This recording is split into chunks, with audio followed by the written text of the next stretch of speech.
Welcome to the UltraCycling magazine show.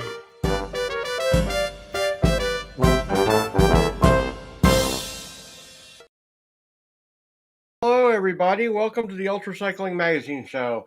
I'm one of your hosts, Jim Lawyer, and here is Lee Kreider. How are you doing this morning, Lee? Oh, I'm up and awake this morning. It's kind of early here because it's evening in Australia where our guests are, but we're doing real well and ready to go. Excellent. So, do you want to let us know what and why we are here?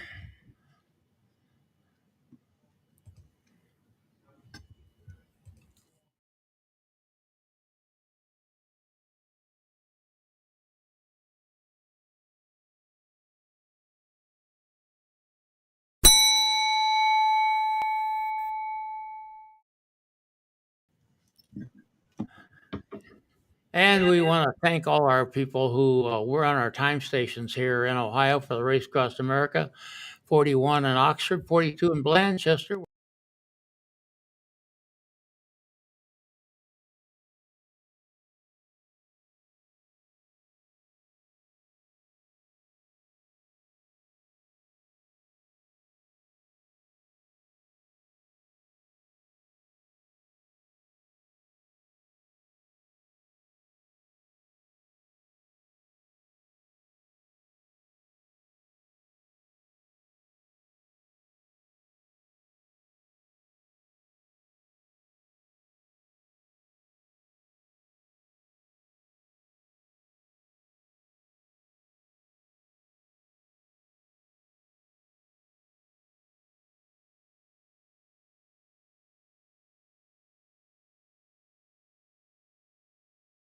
To make a little donation to his work.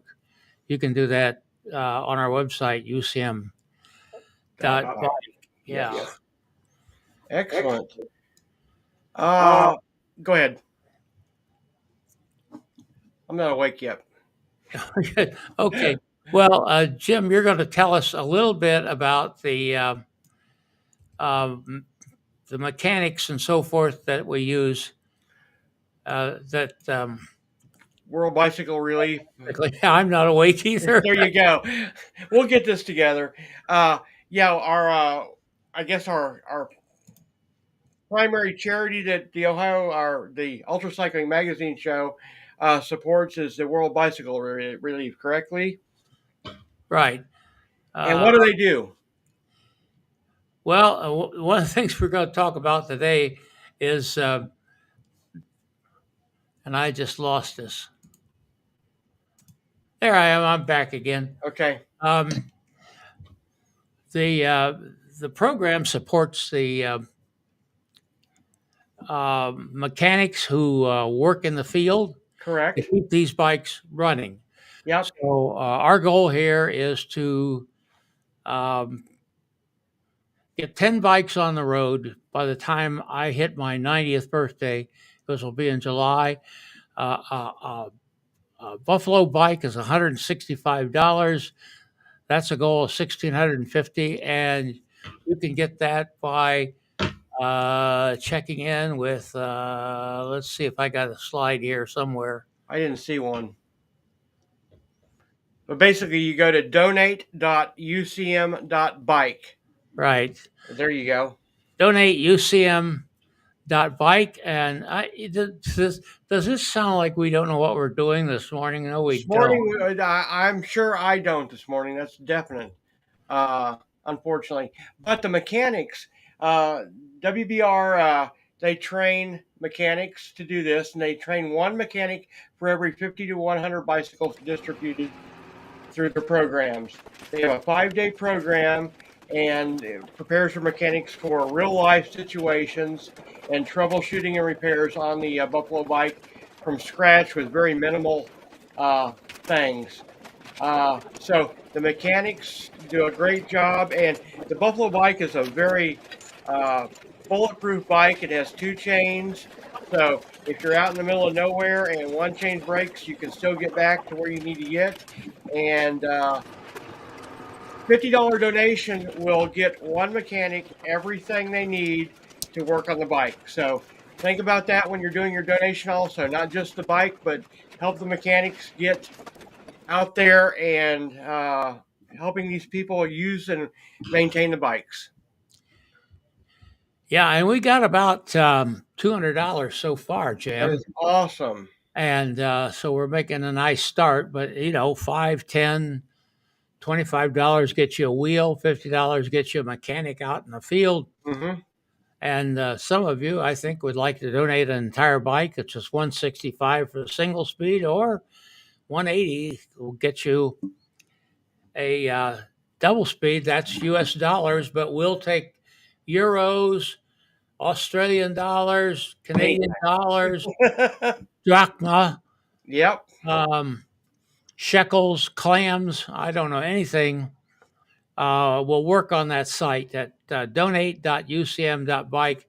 Uh, we've been doing this now. I've been saying 13 years. Look back, it's 18 years, Jim. Yeah, amazing, isn't it? And this is just a way of saying thank you. We don't ask for anything here for ourselves. Let's help somebody in Africa or in South America have a better life by giving them a bike, Jim. Definitely. And to lead into the Ram and Raw and Race Across the East registrations, uh, not really any changes. We have 38 total racers in Ram. A little bit light. We need to get people out there and get them registered. Come on, guys. We've got 1 2-person solo and 2 8-person teams and 20 solo riders. Raw, we have 8 total racers, which is 2 2-person teams and 4 solos. Race Across the East is doing rather well this year. 19 total racers, 1 2-person team, 1 4-person team, and 13 solo riders. So we're really looking forward to June rolling around and getting Ram, Raw, and Ray out there. And we'll have the time station set up in Ohio again. So we will look forward to seeing everybody come through. Yeah, and is the seminars over? Yeah, I don't know if there's another one set. I've got to look. I'll have more info on our next show. But we had a great seminar on January 18th and 19th. Had a lot of people out there, a lot of new rookies that showed up. So a lot of good information this year was gleaned.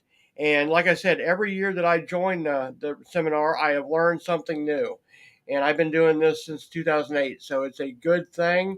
And if they do have another one scheduled, go out to the RAM website and look and get registered, and you'll learn something you need to know for the race. And we got here in Ohio, Calvin's Challenge coming Yep. up in May 17th through 18th. And the Midwest, brand new 6/12/24 Midwest Time Trials coming up in July Yep. 26th, which is the weekend I'll be celebrating my 90th birthday. I hope to be able to get down there and be able to say we've got 10 bikes on the road, Jim. Definitely, and we'll be there on our way back. We're coming back from Ragbri that weekend, so we'll be there on Sunday. Yeah, and I'll try to get down there. We'll see Yep. what we can work out.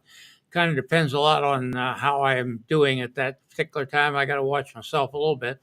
But I had contact with Marek Rapinski this morning, Jim, Mhm, definitely. and our reporter for Eastern Europe. He's in Poland. He cares for Eastern Europe. And he reports that Paul Ralph, a name I don't know, but she is going to start in a few days cycling from Cape Town, South Africa to North Cape in Norway. So that'd be the southernmost point in Africa to the northernmost point in Europe. He's going to do some interviews, promises to get some to us. So be on the lookout for that. They'll be published here on YouTube and our Facebook page as per usual. Awesome. And then next week is Sebring, Jim. Yep, and we're all signed up and ready to go. Hopefully, we make it down there and can be part of the wonderful Sebring race. We got a lot of people coming out there, and it's going to be a great race. It's going to be a beautiful weather. It's supposed to be up in the 80s and 90s during the race. So, well, that'll be a change. Yes, definitely. It looks very good for the weekend. Well, Jim, Loretta Holmes, yes, is what our new reporter. Mm-hmm. He is going to be reporting from Sebring. She's doing, I think, the 6 hour. I think something. Yeah, 6 hour non-drafting, I believe. And then she's going to be doing some reporting for us from Sebring. Mm-hmm. And we'll be looking forward to that. And of course, if you're there, we expect a little something. Oh, definitely. You.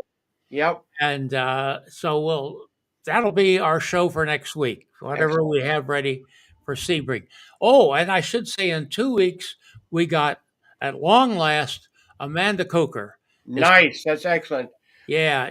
She, I believe, still holds the record for Hammer, the year-long World UltraCycling Championship for mileage and so forth. So we'll be looking forward to having her in 2 weeks.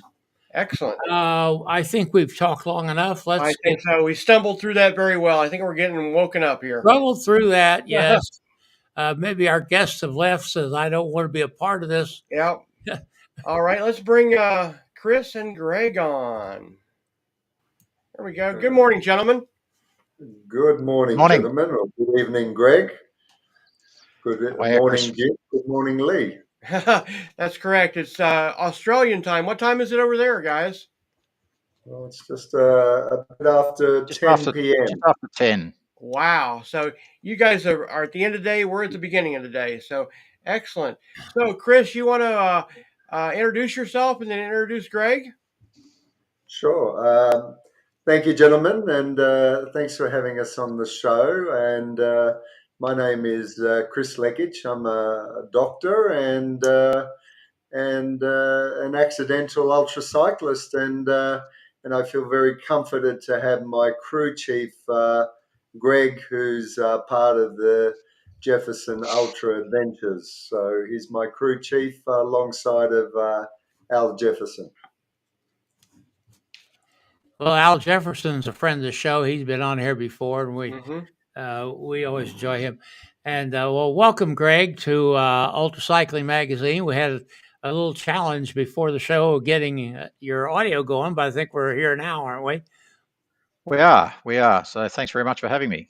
Oh, definitely. It was worth waiting for. What a beautiful audio you have. Yes. Hey, I got a question for Chris right off. You keep calling yourself the accidental cyclist. Can you explain what you mean? Yeah, sure. So accidental ultracyclist, I should say. Yes, I was late to cycling, in fact, about 8 years ago, and within about 12 months, I got inducted by a friend of mine, and found myself doing the Peaks Challenge series on the Gold Coast. And then I got talked into doing the Tarpo Classic in New Zealand. And I thought it'd be interesting to do the 4 laps of Lake Tarpo, which is 640 kilometers and 6,400 meters of elevation. And I quite enjoyed that. It was about a 30-hour non-stop ride. It was a headwind all the way. But people ask, how can you have a headwind all the way? But the locals will tell you that, in fact, is the case around Lake Tarpo. Beautiful lake. And then someone tapped me on the shoulder. This was 2017, and said, you've just qualified.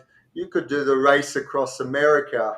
And of course, very quickly, I found out about this race, and it's been in my bloodstream, and just percolating all that time. And COVID kind of derailed some plans to do it in 2019. But here I am. I've been off the bike. I had a period of about 2 years off the bike, and in about July of last year, I just started riding again. So, unlike all these veterans that I keep reading about, and I've done it before, and of course, Jefferson's been quite an inspiration. I really do feel like a rookie and quite accidental, and I'm looking forward to seeing how I go. Well, I'm sure with Greg's tutelage and Al's being there, you're going to do great because they're a great team together. You know, Chris, we hear this story over and over again. In fact, I think there's probably a PhD thesis here. So many people like you say, "Well, I got into it about 5 years ago," and almost immediately start getting into the longer distances. You know, some people get into cycling all their life and probably never get beyond 100 miles if they get that far. And it just seems like there's something about people's makeup that they just kind of move into the longer distances. I mean, your story is not unique. We hear that a lot. Is it a PhD in mental illness, perhaps? Yeah, that's pretty good. So, Greg, how's your crew developing? Yeah, really good. Chris has given me a fair bit of leeway in organising the crew. So I think between everyone in the crew, we've got 25 or 26 crossings with Race Across America. Yep. So there's a fair bit of experience there from a crew's perspective. We still have some rookies that will learn all about it in the first 12 hours, and then Groundhog Day for the next 10 or 12 days. But yeah, we've got a really good mix of people that'll be coming away to support Chris. Excellent. Are you anything different you're doing with Chris than you've done in the past, or are you just relying on all that knowledge that you gained over the past races? That's obviously where we're setting everything up from. I don't think I'm speaking out of school when I say sort of Al Jefferson's a bit of a freak when it comes to his ability to stay on the bike and ride. So you know, I don't think we can do everything exactly the same for Chris as what we've done for Al, but certainly it'll be modified slightly to suit Chris and his riding style and his needs. But yeah, pretty much we'll follow the same sort of regime as we have with Alan over the last few years, and we'll set Chris up as best we can for a finish. Excellent. Chris, you being a doctor, are you bringing another doctor along for your well-being? Are you going to take care of yourself, or how is that going to work? Yeah, physician, do not treat thyself. I'm sure I'll make some really bad decisions in the heat of the moment. I've got a male nurse who works very closely with me. He's a very keen cyclist, so he's jumping out of his skin to join our team, Richard Habana. And I've got very much a beeline to experts that work with me, anaesthetists, intensive care. I hope I don't ever have to call to them. And I think we'll have some connections on US soil as well that will be there for some advice and perhaps assistance should that be required. Excellent. Lee? Well, you're here in support of a disease which you specialize in, and which I'd never heard of before. Tell us a little bit about what you're writing to support here, Chris. Well, I think I've even succeeded already on this front to be able to raise the awareness of a condition called Lipoedema. So the whole campaign is Ride to Walk with Freedom, Conquer Lipoedema.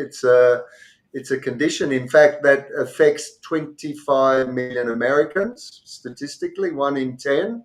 So that's pretty much all of Australia's population would be filled with American women with the disease. And it's a condition that is misunderstood, is misdiagnosed, underdiagnosed, and effectively, as I said, affects about 1 in 10 women, where it's a condition that's promoted or provoked through hormonal changes, where women get particularly disproportionate in their legs, and it starts in puberty, and it progresses through pregnancy, and menopause is a huge insult. And if you've kindly brought up this slide, these are patients of mine, and the one that looks completely athletic, top half, you can see the bottom half is very disproportionate, and she will have been told by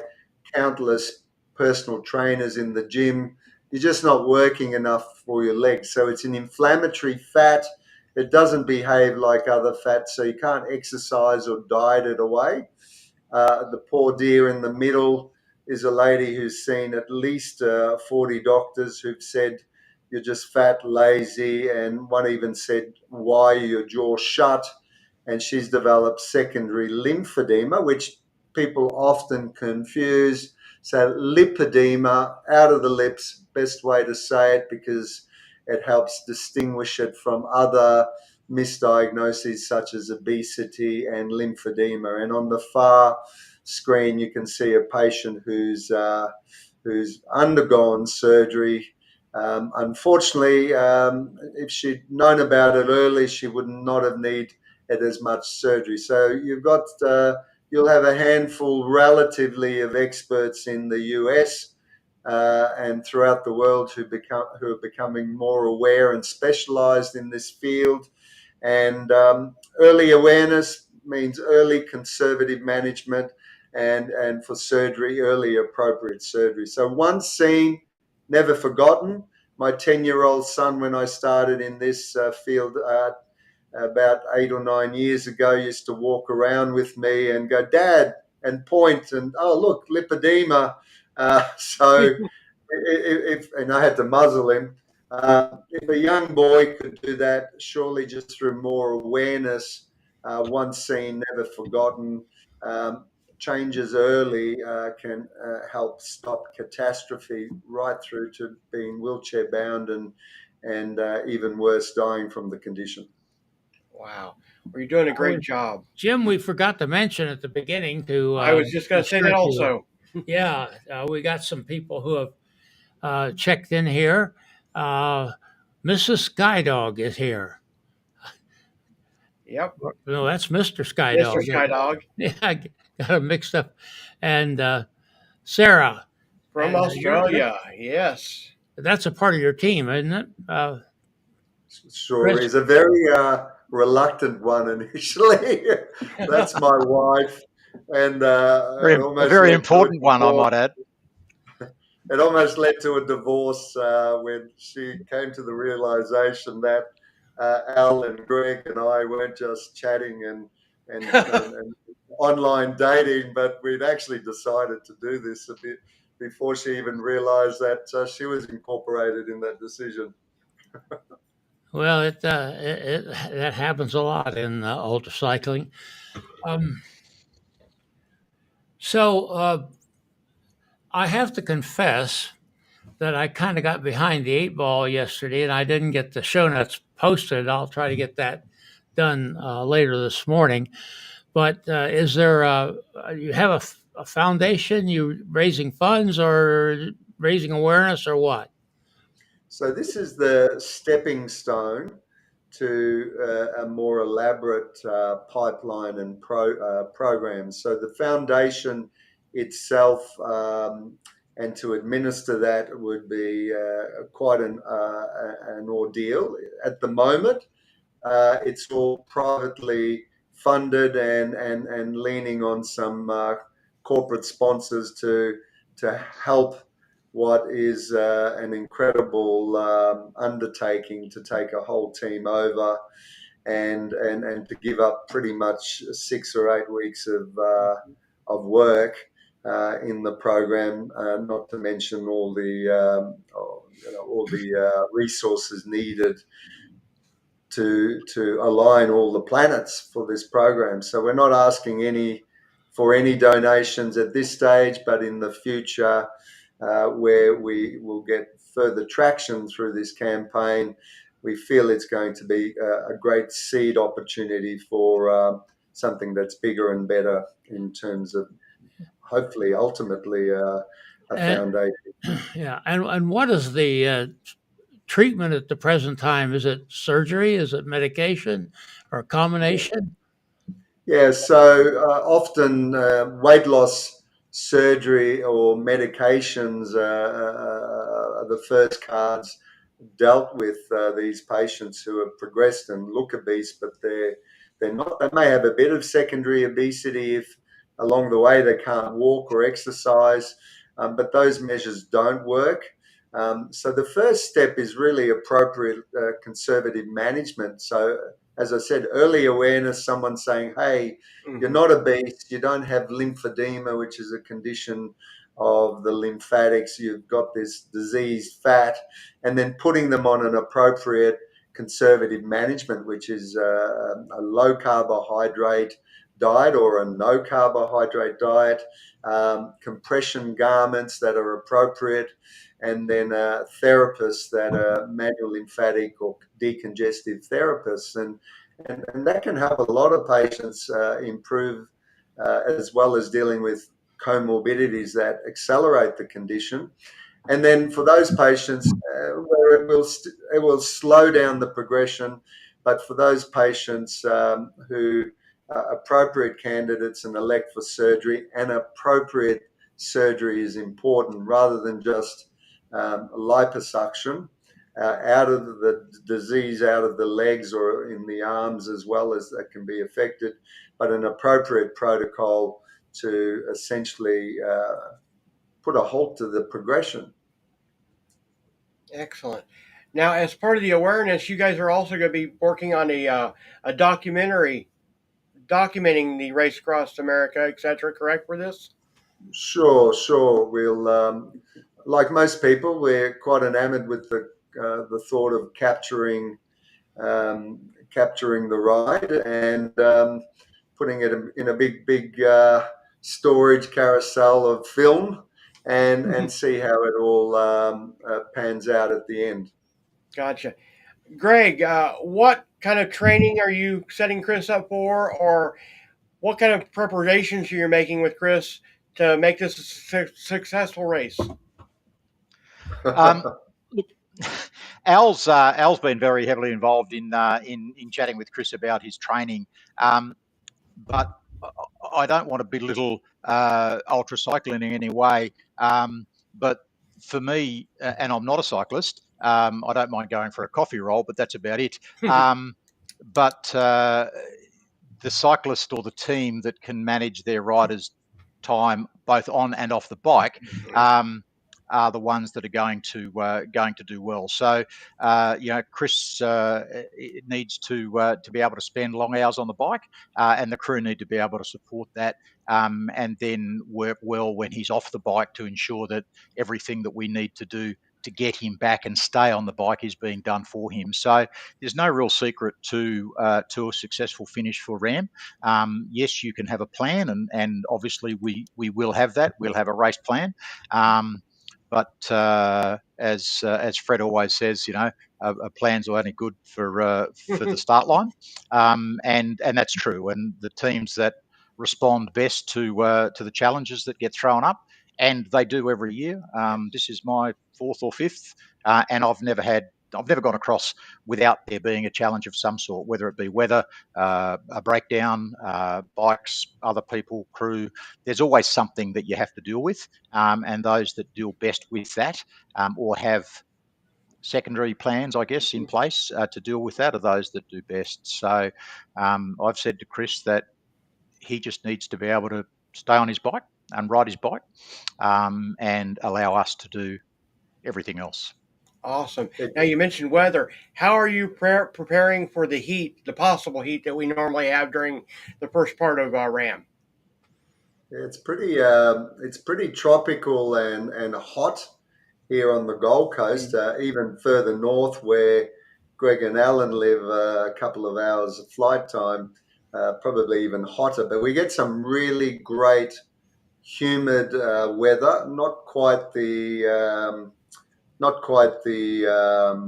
dry heat, but I did an Everesting event about 3 weeks ago, and so I did the continuous climb repeats for 8,900 meters to simulate Everest, and I found myself doing that in the middle of the day, which was 40 degrees Celsius. So I thought that was a reasonable test, and I tend not to turn on the fan if I do any stationary bike work to try and simulate the same. So short of buying an infrared sauna and cranking it up to the desert heat, I'm getting a bit of a taste for it anyway. Excellent. Now you That, go ahead, Lee.